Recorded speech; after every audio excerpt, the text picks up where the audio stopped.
Meron ako ditong rice paper na ipang redesign ko sana sa cake. Kaya lang may napanood na naman ako. Pwede pala ito iprito. Tara na, subukan natin. Pwede natin itong gupitin ng maliliit. Or pwede naman yung isang buong rice paper nyo prituhin. Magpainit na tayo ng mantika at kapag mainit na, ilagay na natin ang rice paper na hinati-hati natin. Dapat mayroon na tayong lalagyan na mayroong paper towel para masipsip yung ibang oil.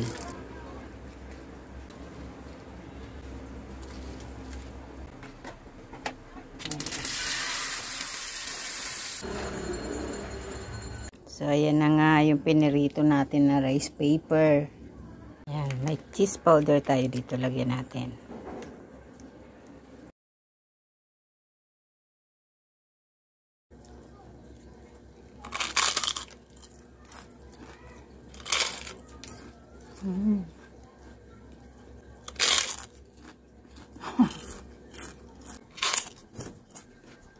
Dito.